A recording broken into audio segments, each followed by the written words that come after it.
प्रिय छात्रों, हिंदी क्लासेज में आपका स्वागत है। आज हमारा विषय रहेगा शब्द विचार। सबसे पहले हम ये जानेंगे कि शब्द होते क्या है। तो यहाँ शब्द की परिभाषा है, दो या दो से अधिक वर्णों के सार्थक मेल को शब्द कहते हैं। शब्द के चार भेद होते हैं। पहला है व्युत्पत्ति के आधार पर, दूसरा है स्रोत या इतिहास के आधार पर, तीसरा है प्रयोग के आधार पर और चौथा है अर्थ के आधार पर। ये शब्दों के चार भेद हैं। हम इनका बारी बारी से अध्ययन करेंगे। सबसे पहले हम पढ़ेंगे व्युत्पत्ति के आधार पर शब्दों के भेद।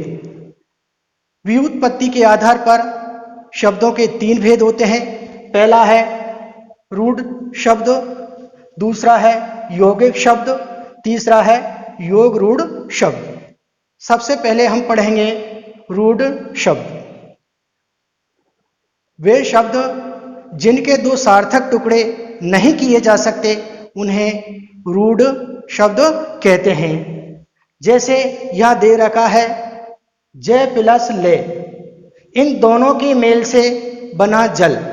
यहाँ जय का कोई अर्थ नहीं है और ले का कोई अर्थ नहीं है, इसलिए ये रूढ़ शब्द है। दूसरा है पा प्लस नी, इन दोनों के मेल से शब्द बना पानी। यहाँ पा का कोई अर्थ नहीं है और नी का कोई अर्थ नहीं है, इसलिए ये भी रूढ़ शब्द हुआ। दूसरा है यौगिक शब्द।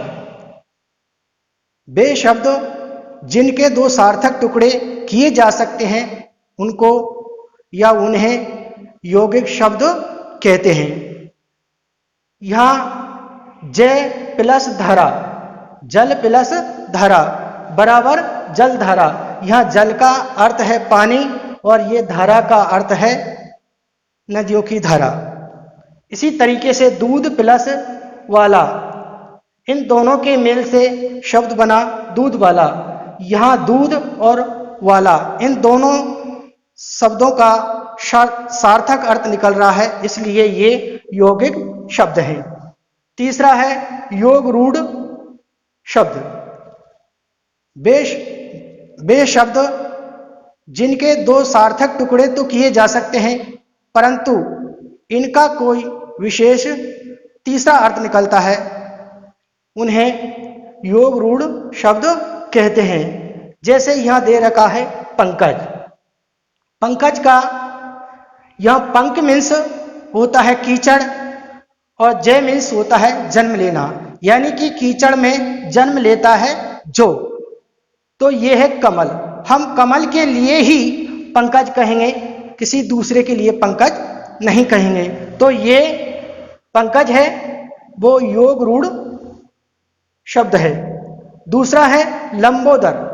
लंबोदर का संधि विच्छेद है लंबा प्लस उदर, यानी कि लंबा है जिसका उदर। तो ये है श्री गणेश। श्री गणेश के लिए ही हम लंबोदर कहेंगे, किसी दूसरे के लिए नहीं कहेंगे। तो ये लंबोदर जो शब्द है वो योग रूढ़ शब्द है। आज के लिए इतना ही, शेष कल पढ़ेंगे। Thank you.